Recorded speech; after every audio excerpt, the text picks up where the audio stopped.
What's up, everyone? Welcome back to another review, and this time we're taking a look at Zack Snyder's 2004 remake of George A. Romero's Dawn of the Dead. This movie is also directed by James Gunn. The overall plotline of this movie is as follows. A group of survivors have to take refuge in a mall during a zombie apocalypse. That's the overall story of this movie. Let's talk about it. Now, I've never seen any of the George A. Romero's zombie movies, so I'm not really going to compare this movie to its original predecessor. However, I am going to judge this movie on its own merits, and I'm going to judge it as a Zack Snyder movie. Now, I have a lot of differing opinions when it comes to Zack Snyder. I feel that he's good at adapting other people's work, but I think he sucks at his own original works. Dawn of the Dead falls under the category of an adaptation that he did to the best of his abilities. I liked this movie. I've only seen this movie one time, and I kind of wish I would have saw it more than once because I had a lot of fun watching Zack Snyder's remake of Dawn of the Dead. This movie was everything you want it to be. It's got a lot of action, it's got a lot of blood, it's got a lot of gore, it's got that stylized over the top. The first 5 minutes of this movie literally hits the ground running, in which one of the main characters named Anna is already fighting off zombies. She's fighting off her husband, who was turned into a zombie. They get bit by a little girl, and then she kills the little girl. Then she kills the little girl who bit her husband. Like, this movie wastes absolutely no time at showing the carnage candy, and I appreciate that. I don't need to see a slow build for the zombies to come and do their thing. At the end of the day, I want to see them come at the beginning of the movie, and I learn about the characters as we go along.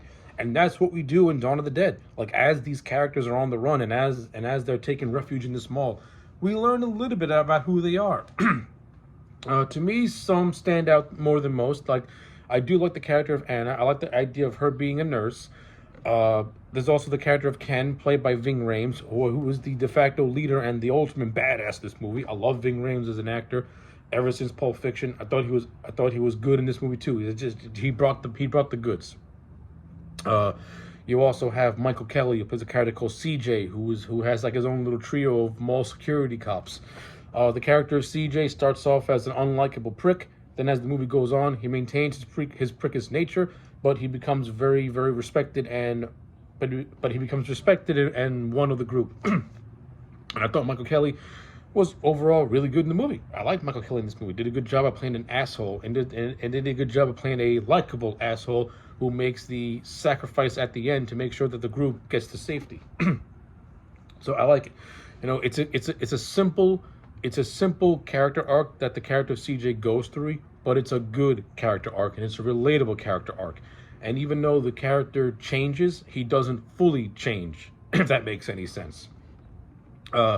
You also got the character of Mike O'Shaughnessy, played by Jake Weber, who is more or less the co-male lead next to the character of Anna. They develop a bit of a romance.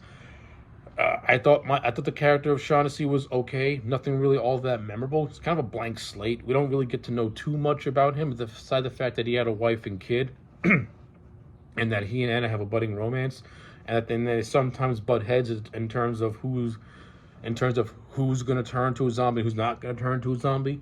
But that's pretty much it. There's nothing really to the relationship between Mike and Anna anyway. It's just there. You got the character of Steve, played by Ty Burrell, and I thought the character of Steve is the asshole who you want to see get killed because he's such a dick and he's such a narcissistic asshole. He's such a narcissistic prick that you can't wait to see him go down. And he goes down in a good way.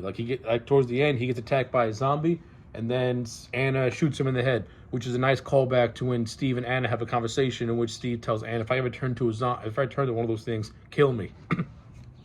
So I like how we get a nice little wrap up to that setup. That was good. Not great, but it was good. For what this movie has to offer, it was good. We also get this married couple, Andre and his wife, whose name I can't remember. I think her name is I can't remember what her name. Luda. We get Andre and Luda. Not Ludacris. The woman's name is Luda. Luda's pregnant, and it's also revealed that she was bitten. And this actually leads to one of the more grimmer scenes in this movie, in which Luda, as a zombie, gives birth to a zombie baby. Yeah, this scene is grim. It's over the top, but to Zack Snyder's credit, he does not show the kid being killed on screen. But you get the gist that it was disposed of. But even though I think the scene is grim, it is kind of sort of relatable in a way, because put yourself in Andre's shoes. You're expecting a child. Not to mention he mentioned earlier in the movie that he has a backstory that he wants to atone for by doing some things he wish he didn't do. So he wants to use a kid as a blank slate. When you have that chance to be a better person amongst all the bullshit, and you also got to deal with the fact that your wife is now one of the undead, and your child's born. This man's psyche is broken. He has no more rational thought. It's to the point where this truck driver person that also is in the group, she gets killed by Andre when she kills Andre's zombie wife.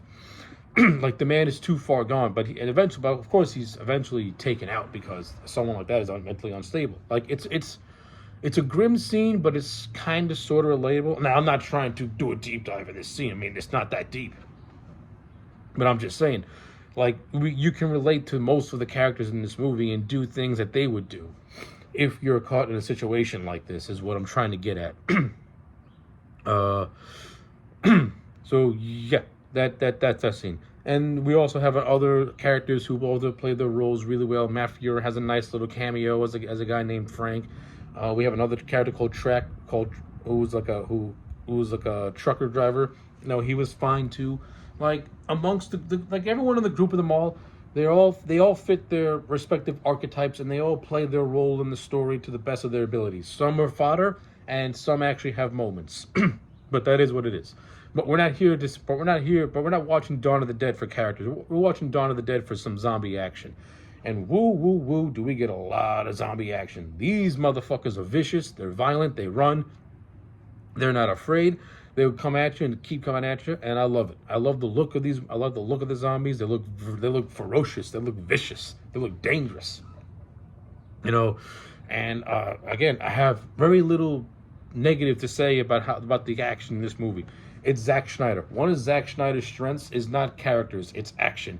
And Zack Snyder knows how to direct action. Not only that, to Zack Snyder's credit, he also did a good job at directing some suspenseful scenes as well. So, like, when Zack Snyder wants to, he knows how to direct. He just chooses to overindulge in way too much bullshit, and it kind of hides away what this man's talent, what this man truly is capable of. Like, I think Dawn of the Dead is a good encapsulation of how he can mix suspenseful horror with just over-the-top stylized action that looks like you're watching a music video. So I like it. I love the look of this movie. This movie's got beautiful cinematography. It's very colorful. It's very vibrant.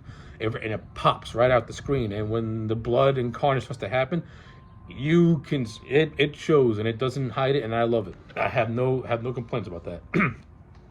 In terms of James Gunn now, as I mentioned earlier, this movie is also written by James Gunn, and James Gunn puts a lot of flair into the script. Like, he makes it poppy, makes it punchy. He touches up. He does stuff with a lot of jokes. I actually like the whole idea of Ken having a long-distance friendship with this other character called Andy, who's in a gun shop across from where the mall is. I wish it would have had a better payoff with Ken and Andy finally meeting up. Unfortunately, the only scene they have where they actually exchange dialogue is through a walkie-talkie after Andy is already bitten by a zombie. Like, if there's one thing I would have changed, I would have actually had Ken and Andy team up and do a scene together, and then that's how Andy gets bitten. I'm not against the idea of Andy dying. I just don't like how it was presented in the movie, where they didn't get a chance to meet up after most of Ken's character is him developing this friendship with this character. I just think it had an underwhelming payoff. But I do love the climax. I think the climax of this movie is a lot of fun, with them taking these motorhomes and turning them into death vehicles as a way to escape the mall to go to the pier to go on a boat, because it was revealed that Steve has a boat and they want to take this boat to an island where they can be free of the zombies. Yeah, this whole third act is batshit. It's bonkers. It's crazy, but it's a hell of a lot of fun. A hell of a lot of fun. And that's what the Dawn of the Dead remake is at the end of the day. It's a fun as hell movie. It's got everything you want, and that's why I'm going to give this thing a solid 8 out of 10. I definitely recommend the 2004 Zack Snyder remake of Dawn of the Dead. So yeah, let me know your thoughts in the comment sections down below. Like the video and subscribe, and I'll check you back next time for more.